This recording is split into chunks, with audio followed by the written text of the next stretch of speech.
Olá, boa noite, Lohana. Boa noite, professora. Como vai? Tudo bem? Me escuta bem? Tudo direitinho, dá para ver e escutar Pronto. direitinho.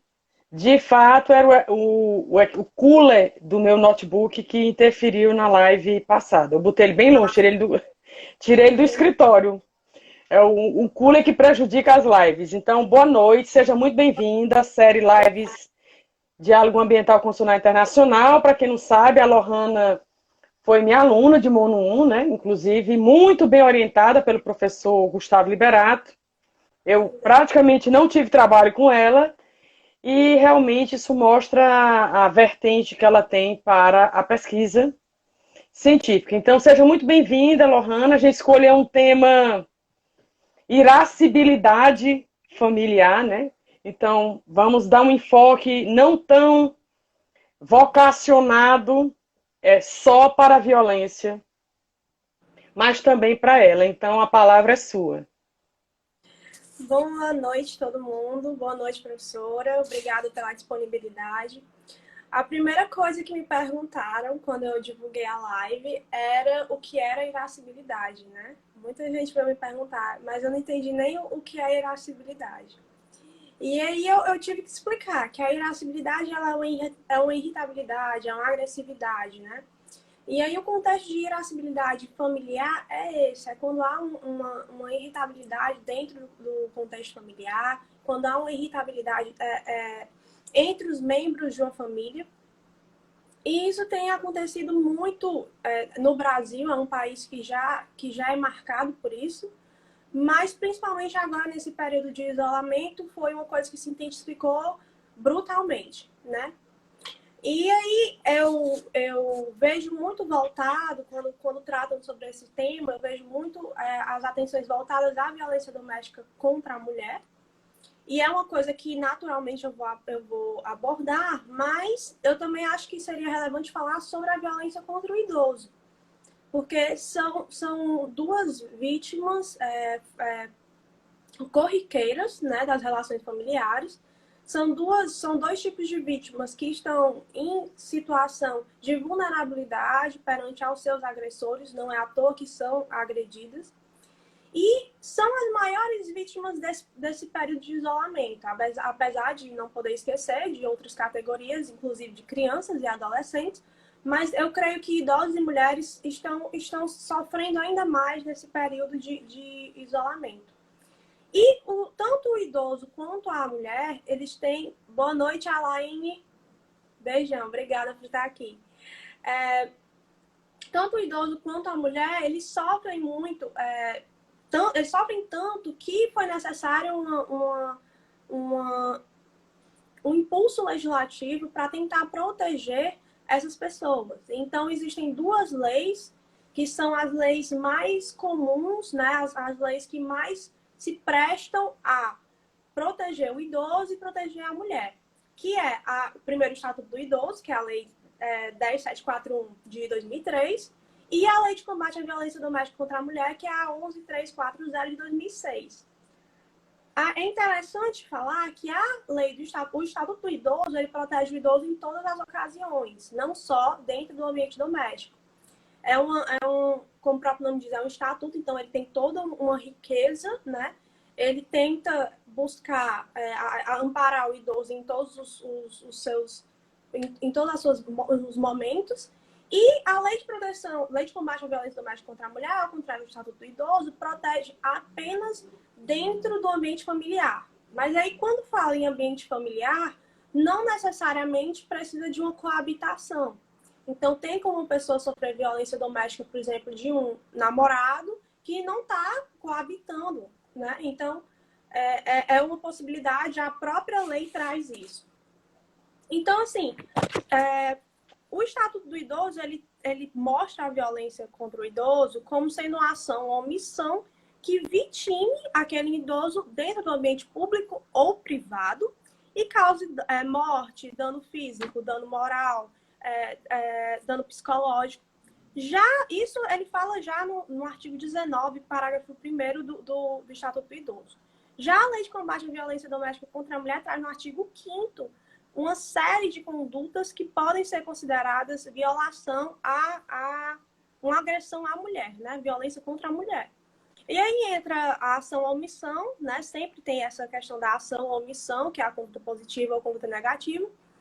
E entra a questão da violência sexual, violência psicológica, violência física, violência financeira, que é uma coisa que é pouco explorada, mas que muitos maridos, companheiros, tendem a pegar o dinheiro da mulher. Então, às vezes, a mulher trabalha e eles querem ter acesso à conta delas e querem administrar o lado, beijão.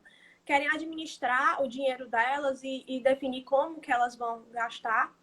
E novamente, trazendo novamente, não é necessária a coabitação. Os fatores para ambas as violências, na verdade, assim, não existem os fatores, existem algumas justificativas que muitos agressores tentam trazer, que são justificativas que seriam socialmente mais bem aceitas, né? Então, são as famosas desculpas para esse tipo de violência. No caso do idoso, tem a questão de que o idoso ele está mais predisposto a ter doenças, tanto doenças físicas quanto doenças mentais. Então, você vê idosos com Alzheimer, com Parkinson, com várias doenças. E aí, além da situação de vulnerabilidade por causa da idade, tem a vulnerabilidade por causa da doença. E aí, muitas pessoas que convivem com esses idosos reclamam, é muito chato, ele tá com Alzheimer, é muito chato ter que falar a mesma coisa 20 vezes. E aí se irritam. Boa noite, professor Samuel Marques, obrigada pela presença. E aí se irritam bastante com essa vulnerabilidade e acabam agredindo os idosos. Então, assim, é interessante você ver que são essas... Tem também a questão da dependência financeira. Tem gente que depende financeiramente do idoso e abusa dele, mesmo assim. Então, geralmente acontece com filhos, né? Filhos que moram com os pais e vivem no dinheiro dos pais, dependem dos pais, e os pais são idosos e os filhos maltratam os pais. E tem também o contrário, os pais dependem dos filhos e os filhos maltratam os pais. Já no caso da violência doméstica contra a mulher, se você for pesquisar, e foram feitas já várias pesquisas, tanto que a violência doméstica contra a mulher é um assunto muito mais explorado, não só cientificamente, como do ponto de vista midiático, do que a violência doméstica contra o idoso, né? Então, se você for olhar a violência doméstica contra a mulher, tem milhares de pesquisas, e muitas delas tentam justamente fazer essa apuração. Por que a mulher é tão vitimada, né? E aí surgem as mais diversas justificativas. Pessoas culpando o alcoolismo, né, dos companheiros, dos agressores, culpando ciúmes, culpando desemprego, culpando problemas financeiros, culpando a própria gravidez da mulher. Tem mulher que passa a ser agredida assim que começa. Ela até não era agredida, mas aí depois que engravida, ela começa a ser agredida. Então tem uma série de coisas que são apontadas e principalmente um dos grandes aspectos é a desobediência da mulher, né? É um termo que é inclusive utilizado na pesquisa, desobediência da mulher. Insubordinação, né? Como se fosse uma relação de trabalho, né? Empresa e empregado. Perfeitamente. E aí é dito, né? A questão da desobediência da mulher é um dos fatores que faz com que muitos homens agridam as suas companheiras ou ex-companheiras. E aí, como você pode notar, também tem a recusa em fazer sexo, né? Às vezes o cara quer, a mulher não quer, mas às vezes por ser uma relação de marital mesmo, ele se sente no direito, como se fosse uma prestação de serviço, né? Ela assinou um contrato de um relacionamento, então ela tem por obrigação prestar aquele serviço sexual a ele. Então, é um dos motivos também que fazem com que as mulheres sejam muito agredidas. Mas se você for reparar, todos esses aspectos, tanto no caso dos idosos, quanto no caso das mulheres, a culpa sempre vai ser do agressor. Então, não tem nem como eu dizer, nossa, mas a culpa foi dela, a culpa foi do idoso e tal. A gente não pode jogar a responsabilidade na vítima. sempre vai partir de um pressuposto, de um pensamento, de uma concepção do agressor e não da vítima. Apesar de sabermos que a convivência doméstica, a convivência domiciliar é muito difícil, né? Não é para todo mundo, mas você partir para um momento de agressão contra um idoso, contra uma mulher, que são pessoas que têm sim a sua vulnerabilidade perante o agressor, é uma coisa que é inaceitável. É tão inaceitável que existe lei de proteção contra isso. E aí os agressores são sempre as pessoas mais próximas, até porque estamos falando do ambiente doméstico, né? Então, os agressores dos idosos geralmente são filhos, cuidadores, sobrinhos. Já no caso das mulheres, os agressores são maridos, companheiros, ex-maridos, ex-companheiros, namorados, ex-namorados.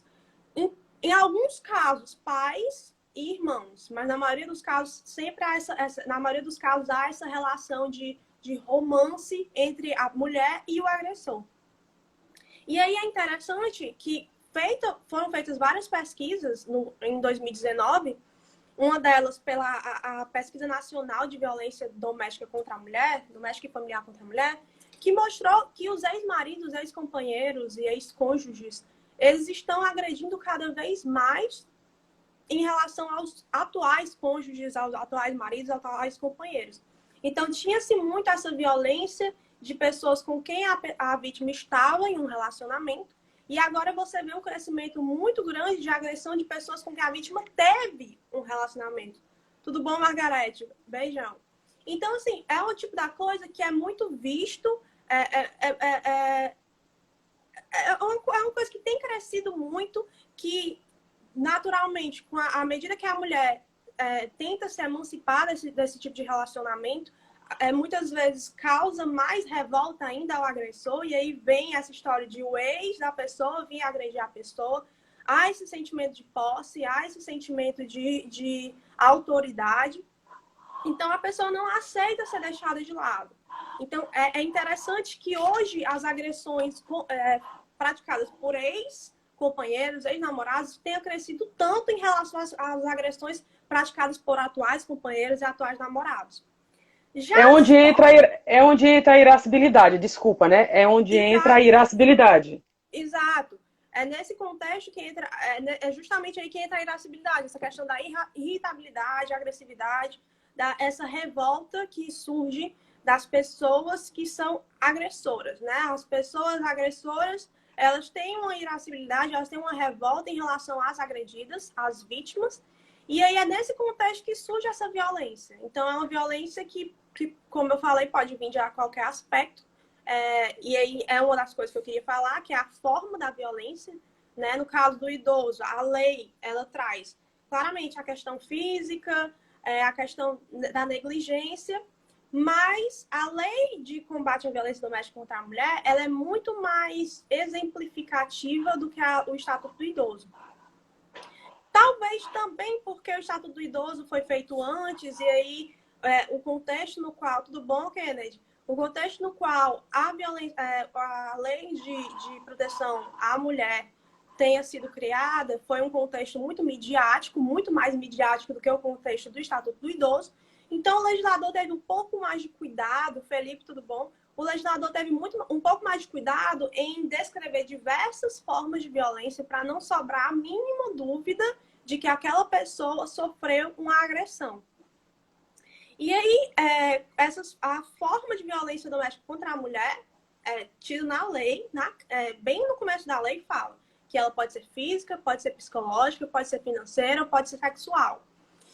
E é interessante porque a violência física é fácil de identificar. Mas aí, quando fala em violência psicológica, financeira ou sexual, já é muito mais difícil de identificar porque ela é muito sutil. Então, e aí eu falo também, não só no caso da mulher, quanto no caso do idoso também.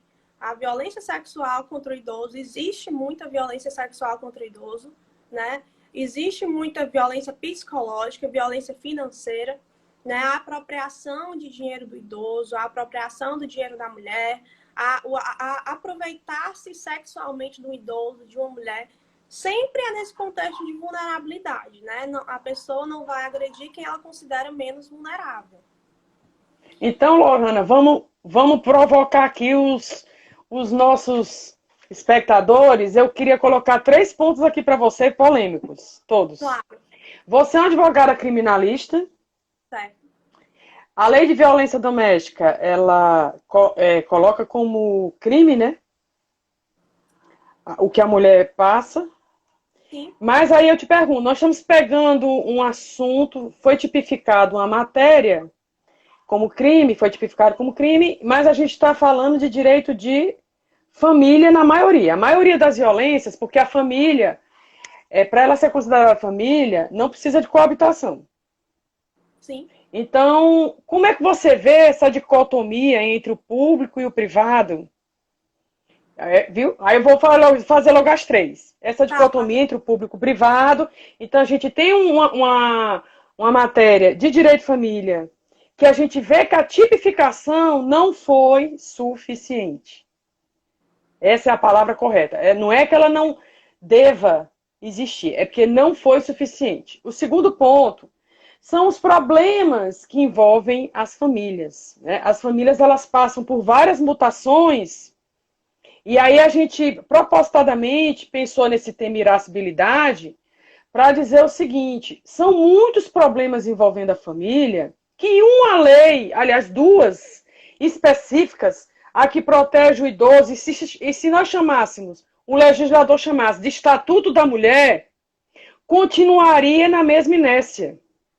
Então, eu penso que o direito regulamenta determinada matéria sem ir na causa do problema. Terceira provocação e última. A lei, eu entendo que o legislador errou pelo seguinte, quando eu propus para você o tema irascibilidade, era exatamente para chamar a atenção de quem for assistir a live agora, ao vivo, ou posteriormente no canal do YouTube, pensar o seguinte, o que adianta você vai querer tipificar algo que você não está indo na fonte do problema e você não trata uma vez identificada a fonte. Porque o que é que a lei prevê, a lei de violência doméstica, em termos de tratamento para o agressor? Nada. A lei pune o agressor, mas isso não é suficiente, porque o nosso Estado não é um Estado de polícia. O nosso Estado é um Estado democrático de direito. E você que é criminalista sabe mais do que eu da mínima intervenção do direito penal. Então nós estamos falando do direito penal intervindo no direito de família. Sim. E ninguém se preocupa em resolver de uma vez por todas para ver se a mídia nos passa uma novidade de um outro ângulo, dizendo assim, olha, reduziu a violência contra a mulher, olha, reduziu a violência contra o idoso. Sim. Porque para isso acontecer, nenhum desses 2 normativos vão resolver. Porque não se foi na fonte. Por que a pessoa é irascível? É lógico que essa pessoa ela precisa de tratamento. E a lei foi muito omissa. Eu sempre, quando estou orientando, você via lá na sala do laboratório de Monum, quando o aluno diz que vai falar sobre violência doméstica, eu não vou nem repetir a forma como ele chama a lei para não, né, Sim, não gerar polêmica. Eu leio muito bem. Para não gerar polêmica. Mas o agressor, se eu estou no estado de mínima intervenção do Estado, de mínima intervenção do direito penal, de um sistema prisional falido, mas é falido nem em termos de dinheiro não, porque os crimes afiançáveis e alguns crimes ambientais vão para lá, para o sistema prisional. Para manter o sistema prisional. É falido do ponto de vista do direito mesmo, do ponto de vista jurídico, de logística de funcionamento. Então, enquanto não tratarmos o agressor, eu não estou querendo passar a mão na cabeça do agressor, não, até porque qualquer tratamento psicológico ou psiquiátrico, ele custa dinheiro. Sim. Mas a mulher, ela não vai ter condições de viver um estado de direito se isso não for resolvido. E aí, só para fechar a minha problemática, a Rússia mudou a lei lá de violência doméstica, e violência doméstica na Rússia é se ele quebrar os ossos. Qualquer hematoma, se ele arrancar os cabelos, da mulher não é considerada violência doméstica. Olha a cultura disso.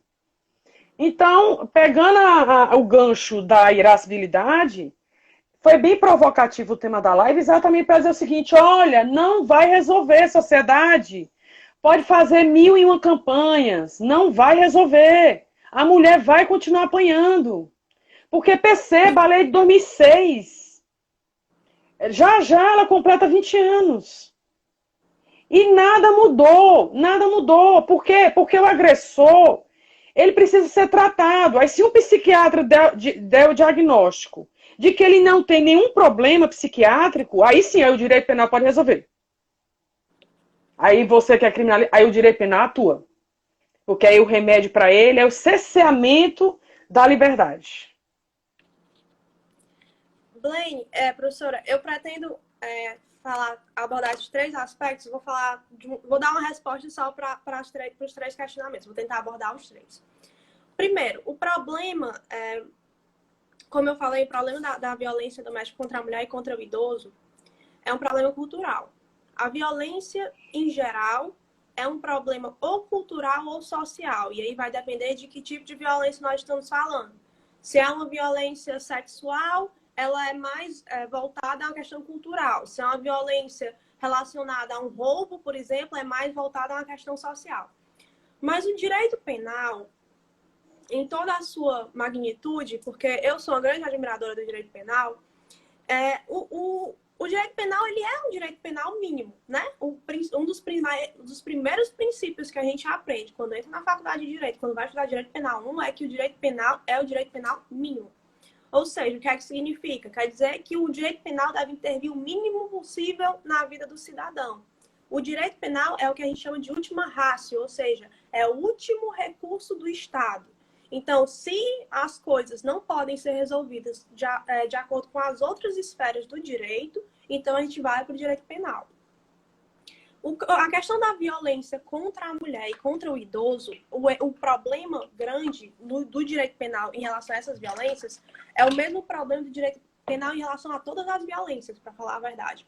Não se olha para o agressor, se olha sempre para a vítima.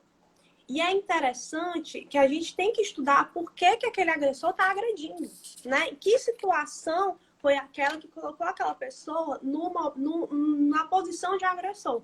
Porque a gente vê a vítima e, obviamente, toda a sensibilidade deve ser voltada para a vítima, mas o objetivo do direito penal não é punir quem está cometendo crime, é fazer com que aquela pessoa tenha medo de cometer crime.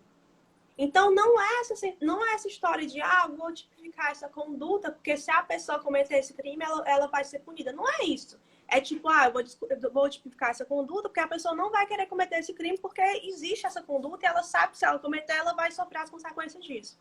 Então, há uma afronta ao direito penal mínimo em muitos aspectos, inclusive na violência doméstica contra a mulher, inclusive na violência contra o idoso. Um exemplo claro disso são os crimes contra a honra. Em 2005, adultério era crime. Então, assim, há várias afrontas ao direito penal mínimo. E essa questão da insuficiência de tipificação não é aquele negócio. Não tem como o legislador estar em todos os momentos prevendo todos os tipos de violência, né? Sempre há uma forma que o ser humano ele inventa de criar uma nova conduta que o legislador não poderia pensar. Então, o direito penal, além de ser mínimo, ele é insuficiente. Então, ele não vai atingir todos os casos que deveria atingir. E assim, por ser insuficiente, fica criada aquela cultura da impunidade, né? E aí todo mundo gosta de falar de impunidade, porque o direito penal não pune. E todo mundo gosta de dizer, não, tem que fazer mais leis, tem que fazer leis mais duras. O problema não é a quantidade de leis, porque o Brasil é um país recorde em número de leis. O Brasil é um país que tem mais lei do que sei lá o quê. Então, o problema não é lei. O problema não é a dureza das leis, porque se eu pego um crime de latrocínio que vai de 20 a 30 anos, é uma pena altíssima, e mesmo assim as pessoas cometem latrocínio. Então, o principal problema é o não olhar para o agressor, não olhar para quem comete o crime, quem é a pessoa que comete o crime, por que que ela comete o crime e o que é que a gente vai fazer para ela parar de cometer o crime. Então, é uma questão também de política pública. E é uma questão de reeleição, né? Quem é que elabora, quem faz as leis? É o legislativo, né? E aí, os deputados, os senadores, eles querem se reeleger, eles querem se perpetuar lá dentro. Então, eles vão fazer, eles não querem a forma que seja melhor para o público, melhor para a sociedade. Eles querem a forma que pareça mais legal para eles. Então, para eles poderem dizer, ó, na lei tal eu votei assim, viu? No PL tal eu votei assim, porque as leis têm que ser mais duras e etc. Então, uma prova disso, da questão da insuficiência da lei, é que no caso da lei de violência doméstica contra a mulher, e aí também vem a lei do feminicídio, anos depois, mais de uma década depois, mas no caso da lei de combate à violência doméstica contra a mulher, a agressão doméstica contra a mulher diminuiu um pouco, logo após a edição da lei, e depois aumentou substancialmente. E é porque mudou para ação pública incondicionada. Exatamente. Agora, Por conta de muitas falsas denúncias. Exato. Muitas falsas denúncias, muitas vezes as mulheres não tinham coragem, né, de denunciar o agressor, porque justamente aquela pessoa com quem ela está convivendo. Então, tanto tinha falsa denúncia, porque tinha gente que usava isso como vingança. Como arma, né? Uma vingança. Exato. E há falsa denúncia em tudo que é tipo de crime, inclusive estupro, né? E aí, tanto tinha essas falsas denúncias, quanto tinha o medo de denunciar o agressor. E aí virou uma ação penal pública incondicionada. Isso aí é um entendimento do STJ e do STF, né? Nos casos de lesão corporal, inclusive lesão corporal leve, é uma ação penal pública incondicionada. E para quem não sabe, a ação penal pública incondicionada é quando o Ministério Público tem a titularidade da ação penal, ele pode entrar com a ação penal, independente da vítima querer ou não. Então, a titularidade da ação é do Ministério Público, independente da vontade da vítima. E a questão como eu estava falando, aumentou bastante a violência doméstica contra a mulher após a edição da lei de combate à violência doméstica contra a mulher. Foram incrementando penas, foram mudando de ação penal privada, ação penal pública condicionada para ação penal pública incondicionada. E a violência contra a mulher não diminuiu, ela só aumenta cada dia mais. Então, o erro é quando você faz a pesquisa, né, e vê os fatores que causam essa violência. Aí sempre vem a culpa da mulher. Mas por que as pessoas não olham para o homem? Que é quem está agredindo, né? E aí o Estado ele não olha muito para o agressor, ele olha para quem é agredido. E aí está uma das grandes falhas. A questão do psiquiatra dizer que aquela pessoa tem ou não problema. Das grandes questões do direito penal, essa questão da imputabilidade e inimputabilidade. E aí é uma coisa que eu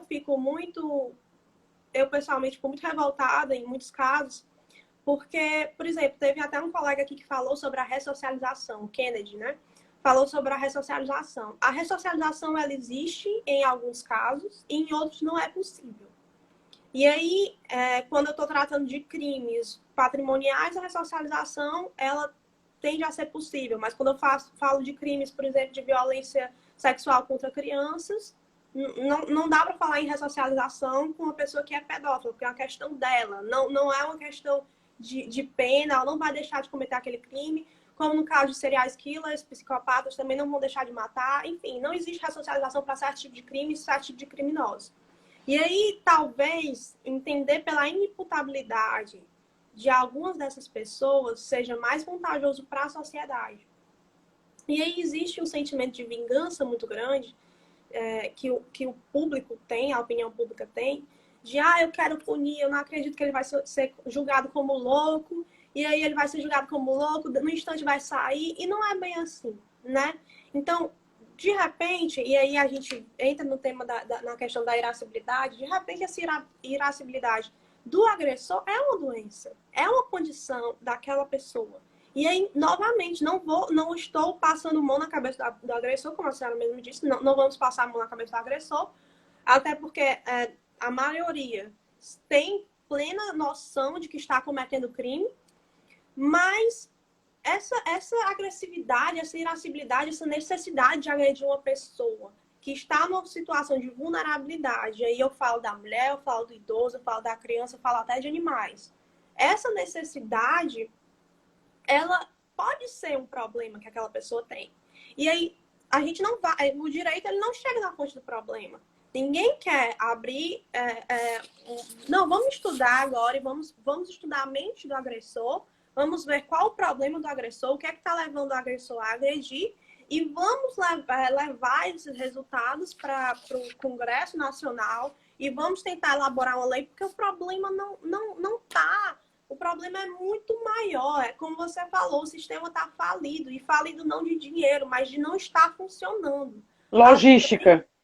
As leis, elas são eficazes na medida em que elas passam pelo processo legislativo que elas têm que passar, mas elas são ineficientes.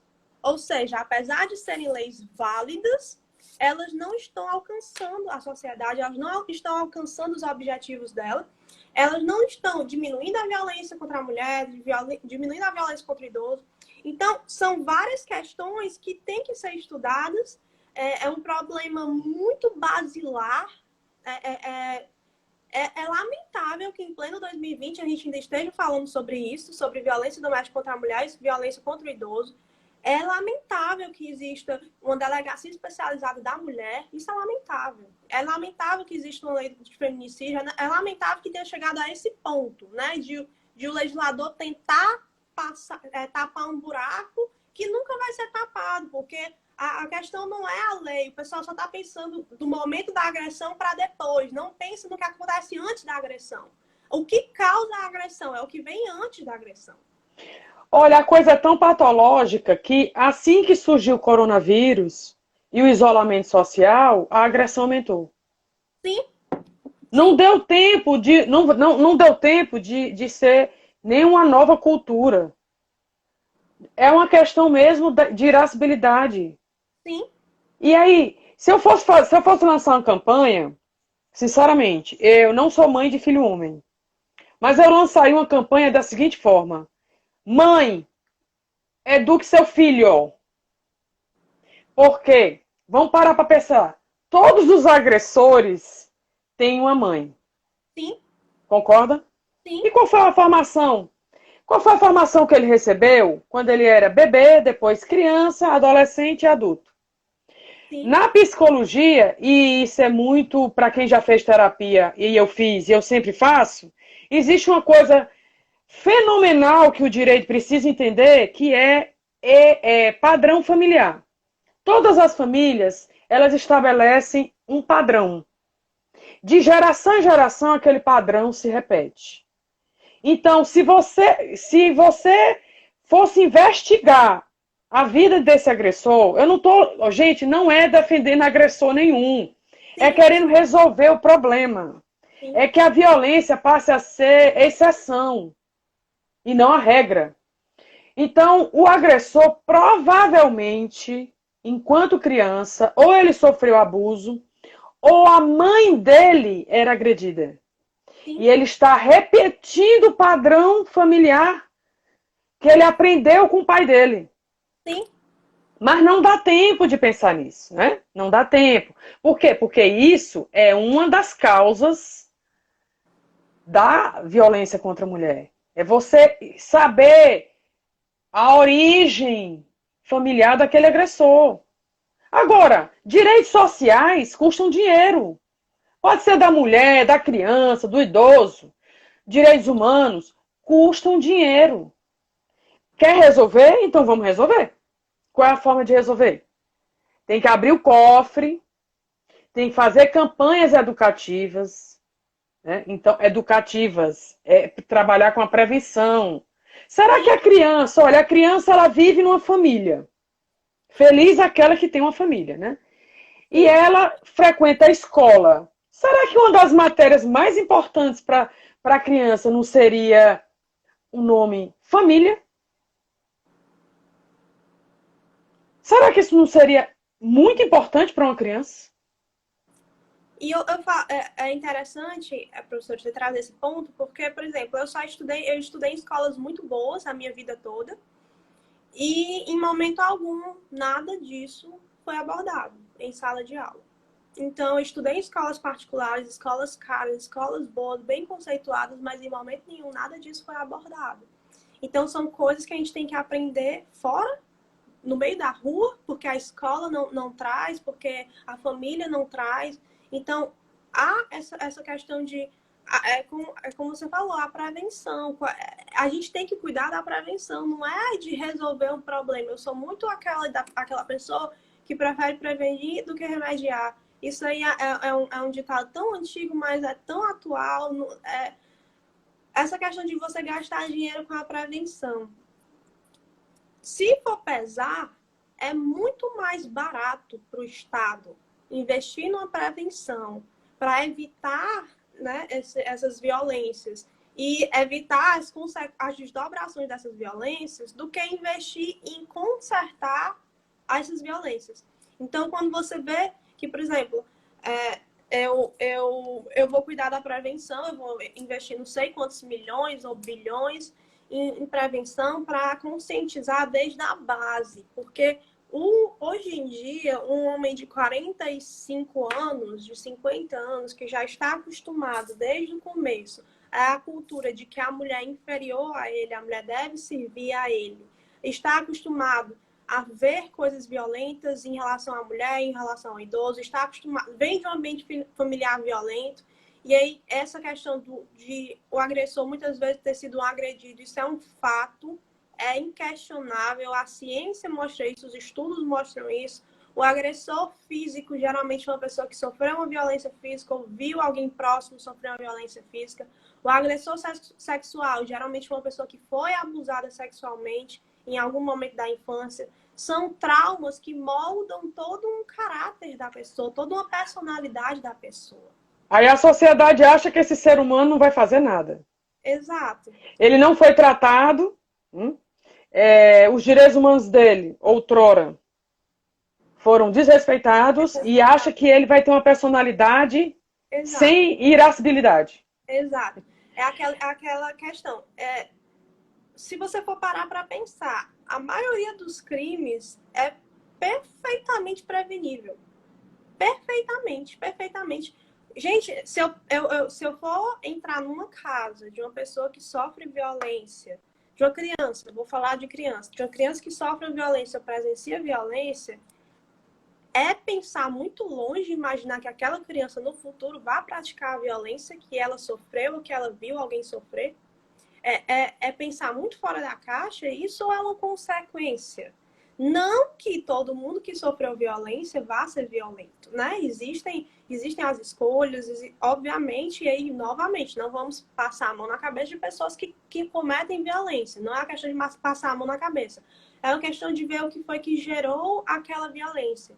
Então, é pensar demais, poxa, aquela criança nasceu em um lar totalmente destruído, com um pai alcoólatra que agredia e estuprava a mãe, e a mãe não tinha como sair daquele relacionamento, porque provavelmente era sustentada pelo marido, ou então tinha uma dependência não financeira, mas emocional em relação àquele marido. E aí aquela criança, aquele menino já nasceu vendo aquilo ali, cresceu vendo aquilo ali. É pensar longe demais, imaginar que esse menino, quando crescer e virar um homem, talvez ele vire um agressor, porque é muito difícil você ver uma pessoa... obviamente tem aspectos fisiológicos, aspectos físicos mesmo.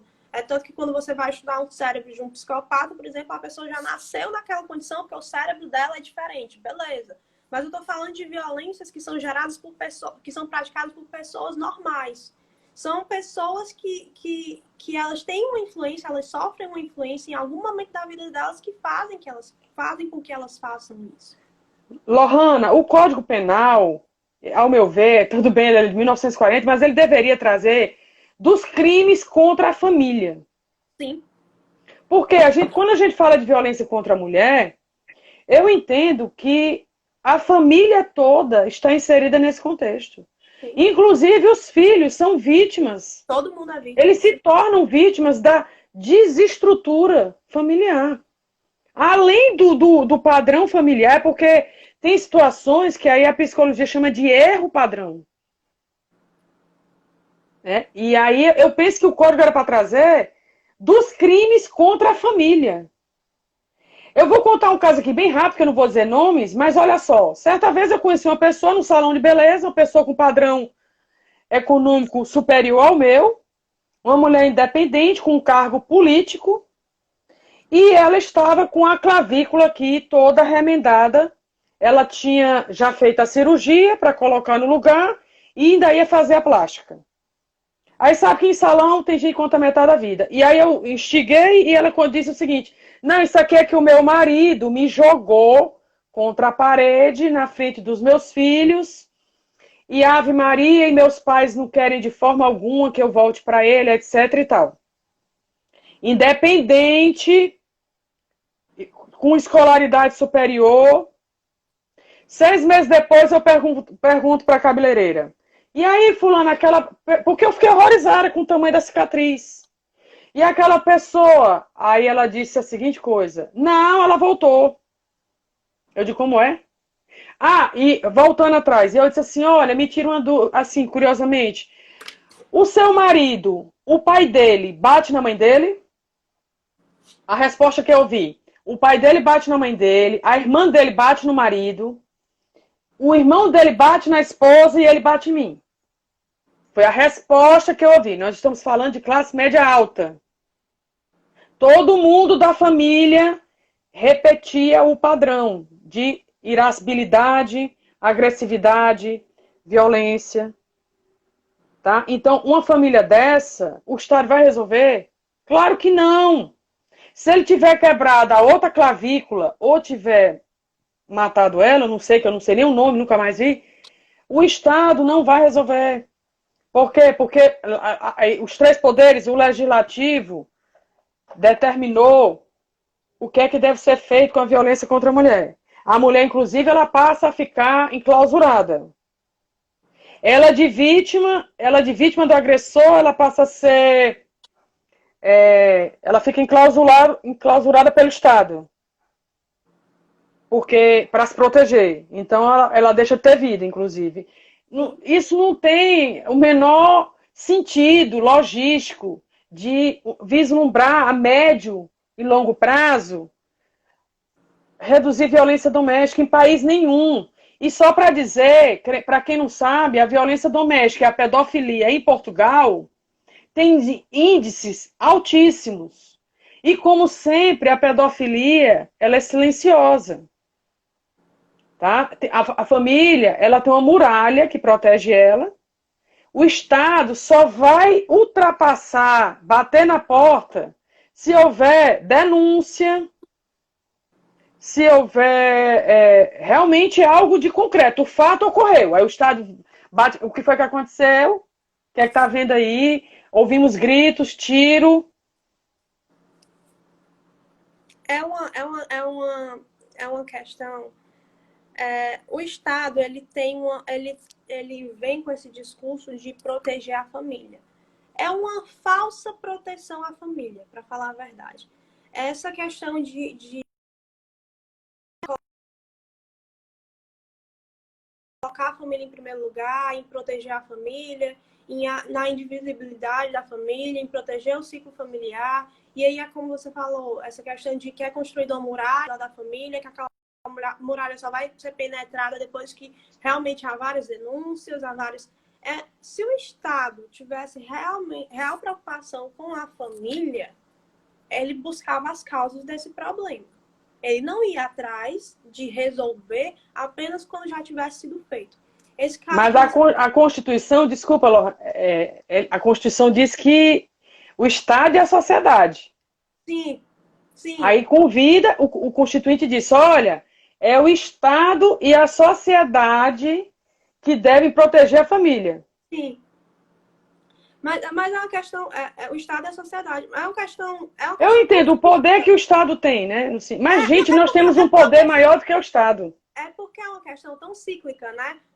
As pessoas, e isso vale em vários aspectos, as pessoas apontam muito o dedo para os políticos, e aí eu também endosso as críticas, mas é um reflexo da sociedade, é um reflexo do povo. Não dá para dissociar, não dá para dizer, nossa, esses políticos são assim, mas o povo não é assim. Não, não existe isso. São pessoas do povo, eleitas pelo povo, e elas estão ali porque há uma identificação com a sociedade. A sociedade se identifica com aquilo. Então, o Estado composto por pessoas eleitas pelo povo, pessoas do povo, é um reflexo. Então, o Estado não cuida porque a sociedade não cuida. Se a sociedade cuidasse, o Estado cuidava. E o poder do Estado e o poder da sociedade são muito grandes. Só que o Estado, ele tem essa entidade, né? A sociedade você não visualiza. A sociedade é um conceito muito abstrato, muito mais abstrato do que o conceito de Estado. Então, de fato, a Constituição traz tanto o Estado como a sociedade. Mas, se houvesse essa real preocupação com a família, isso não existiria tanta essa violência. Esse caso que você falou, da mulher que foi agredida pelo marido na frente dos filhos. São quantas vítimas numa história dessa, né? A vítima é ela, são vítimas os filhos. Provavelmente os pais dela. Os pais dela, em algum momento, o marido pode ter sido vítima também de uma outra agressão quando ele era pequeno, né? Como ela mesma falou, que o pai dele agredia a mãe dele. Então, e os filhos dela, crescendo nesse ambiente familiar, será que não serão novos agressores e farão novas vítimas? Então, é uma questão cíclica, é o ciclo da violência, é o que a gente chama de ciclo da violência. A violência é completamente cíclica. Tem que romper essa esfera, tem que romper esse ciclo para haver uma mudança social real. E aí, quando a gente fala de violência, quando a gente fala de Estado, quando a gente fala de família, né, há muito essa questão de que a família é a base da sociedade e a sociedade é a base do Estado, ou seja, tudo começa naquela célula chamada família.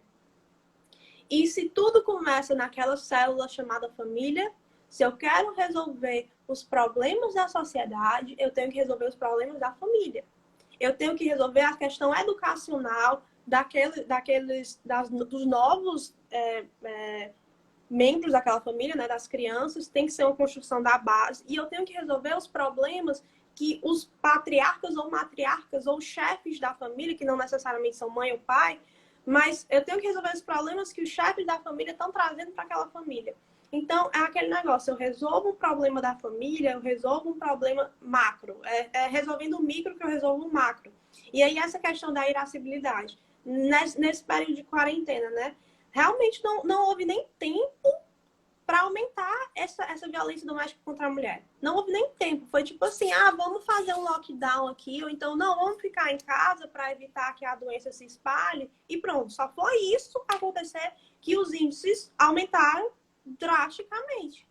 Então, é uma questão de irascibilidade, mas o que é que está acontecendo? Por que você colocar as pessoas de uma família para conviver em família está aumentando a violência doméstica contra a mulher, está aumentando a violência doméstica contra o idoso?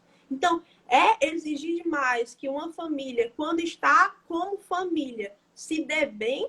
Então, existem várias... tanto que existem várias justificativas, né, desculpas para essas violências, e aí falam que a questão da desarmonia familiar é apontada como uma das causas para a violência doméstica contra a esposa, ou contra a mulher, ou contra o idoso. É a desarmonia familiar. E é um termo muito interessante, né? A desarmonia familiar. Você pôr a desarmonia familiar como uma causa para isso, é você dizer, nossa, é a irascibilidade realmente que está tornando mulheres e idosos vítimas, está tornando crianças vítimas, mas vamos olhar para o agressor, o que é que está acontecendo, por que de onde foi que essa irascibilidade surgiu, por que o Estado não está fazendo nada, por que existe, se você for olhar no site do Senado, tem lá várias pesquisas, pesquisa nacional sobre violência doméstica e familiar contra a mulher. Aí tem lá vários índices. Pelo menos 36% das brasileiras já relataram alguma violência doméstica, seja sexual, seja psicológica, seja física, seja financeira. 31% das mulheres falaram que o ambiente familiar é um ambiente que elas se sentem mais desrespeitadas, elas são mais desrespeitadas no ambiente familiar do que no meio da rua. Então, tudo isso leva àquela questão, tudo isso volta para a irascibilidade, tudo isso volta para a questão da responsabilidade do Estado e da sociedade perante a família. Então, realmente, seria interessante um capítulo, né, uma parte de uma seção do Código Penal de crimes contra a família. Poxa, se existe uma de crimes contra a honra, que é uma coisa muito menos, né, é uma coisa muito menos palpável do que a família, por que não existe o crime contra a família? E aí vem aquela Contra o história de... patrimônio público. Existe crimes... Gente, eu tenho, assim, uma verdadeira... não sei, eu fico arrasada com certos crimes que a gente vê no Código Penal. É vergonhoso. Tem crime... Tudo bem, o Código é de 40, mas já dava para ter revogado muito artigo ali, porque... Gente, tem crime ali que eu... Gente, isso é direito penal mínimo? Sério isso? É necessário? Tá? Isso aqui no Código Penal, existe um crime de lançamento de projétil. O que é isso? Qual? Então, assim, você vê uma lei de combate à violência doméstica contra a mulher, essa lei, ao contrário do que muitos pensam, ela não traz crimes. Ela não traz novos crimes. Ela não mostra aqui, ó, gente, artigo tal, fazer isso com a mulher, pena tal e tal. Ela não faz isso. Ela altera alguns dispositivos do Código Penal, ela acrescenta algumas alíneas no Código Penal. Ela, por exemplo, a questão das agravantes genéricas, ela traz a violência doméstica contra a mulher, a violência contra o idoso como um agravante genérico para o Código Penal, mas ela não estabelece novos crimes, porque os crimes eles já existem. Então, são crimes que já existem, mas que são nos quais são vitimados mulheres e idosos por questões culturais, por questões sociais, por questões de irascibilidade. Então, não há... Se você for ver, se você for pegar a lei de combate à violência doméstica contra a mulher, ela é muito pequena. Você pega e você lê numa sentada, ela é muito pequena. Quando você vai ver, a esmagadora maioria dos artigos é só tratando de procedimentos para amparo da mulher vítima da violência doméstica. Então... Só para ela, né? O agressor não. Não. Então, muito... se ela não morreu, o Estado vai cuidar dela e ele vai tratar de agredir outras. Exato, exatamente. Mais ou menos isso. Exatamente. Vamos cuidar da vítima, né? Mas não vamos olhar para o agressor, né? Então, são diversos artigos falando a mulher vítima de violência deve ser atendida preferencialmente por um perito mulher, por não sei o quê e tal. Aí fala das medidas protetivas, né? Que são as medidas enclausuradoras da mulher. Podendo, Lohana, deixar a mulher livre, sem cercear a liberdade dela, e compulsoriamente internar o agressor. Sim. Vamos ver qual... Olha a inversão, o agressor fica livre e a mulher se esconde. Para o agressor não achar ela. Não era mais prático o agressor... Não é prisão que eu estou falando, não. É internação compulsória. Sim. Interna, chama os especialistas, é irascibilidade, é esquizofrenia, é padrão familiar, seja lá o que for. Chama quem tem competência para tratar. Porque direito não trata pessoas. Sim, sim. E deixa a mulher livre. Porque se ela souber que ela tem certeza que ele está sob a custódia do Estado, ela vai poder ir para o supermercado, vai poder tomar um sorvete. Sim. A mulher que fica presa, né? A mulher que fica enclausurada, ela já é vítima, ela se torna uma super vítima, né? Ela é vítima primeiro do agressor e depois ela se torna vítima das medidas protetivas, que de protetiva não tem nada, porque muitas vezes elas só servem para enclausurar mesmo a mulher, mas o ex-marido, o ex-companheiro vai lá e mata ela, entendeu? Então não tem muito isso e é aquele negócio, você deixa aquele agressor livre para agredir outras mulheres. Então você enclausurou aquela mulher que foi vítima daquele agressor, mas aquele agressor está solto e ele vai agredir novas mulheres, porque é uma questão de cultura, é uma questão de irascibilidade. Não, a culpa não é da vítima, não foi aquela vítima que fez por onde ser agredida. Então acontece muito isso. Tem uma frase clichê que todo mundo já falou isso em alguma fase da vida. Toda família tem problema. Sim. Só engraçado que é uma frase que sai da nossa boca, mas a gente não para dizer assim, e vem cá, em que momento esses problemas vão começar a ser resolvidos? Quais são os problemas? Tem esquizofrênico na família? Tem assassino? Tem estuprador? Tem pedófilo? Tem agressor? O que é que tem de problema para ser resolvido? Que não seja somente econômico. Sim. Porque Existem. o ser humano é tão, o ser humano é tão frágil que ele consegue ficar irascível porque ele está isolado para não contrair a Covid-19. Sim, Isso mexe com o cérebro dele e ele não suporta aquele cerceamento de liberdade compulsório. exatamente. É muito essa questão de. Eu sei que a gente já está encerrando o tempinho, mas é muito essa questão de. Toda família tem problemas, mas que problemas? Aí vem aquela história. Ah, em briga de marido e mulher, ninguém mexe a colher. Eu acho triste isso aí. Então, assim, quais são os problemas que essa família está enfrentando? É um problema de uma doença? É um problema financeiro? Ou é um problema que pode ser evitado? A questão é essa, é questão de poder evitar aquele problema. Então, Lohana, antes que o Instagram compulsoriamente encerre a live, Sim, eu quero agradecer a sua participação, a rica discussão. A gente ia falar sobre as Forças Armadas, mas eu acho que é melhor a gente esperar um pouquinho sim. o Baixar a poeira. desfecho. Está tendo toda essa confusão entre executivo e legislativo, né? Então, muito obrigada pela sua Eu que participação. Não agradeço. tinha dúvida que a discussão ia ser rica de conteúdo e fica a oportunidade aí para fazermos depois outra live sobre as Claro. Forças Armadas. Muito Muito obrigada. obrigada aos espectadores também. E eu te envio a live salva no canal do YouTube. Muito Um obrigada, professor. beijo. Muito obrigada pela oportunidade. Muito obrigada a todo mundo. Tchau, tchau. Tchau, um beijo.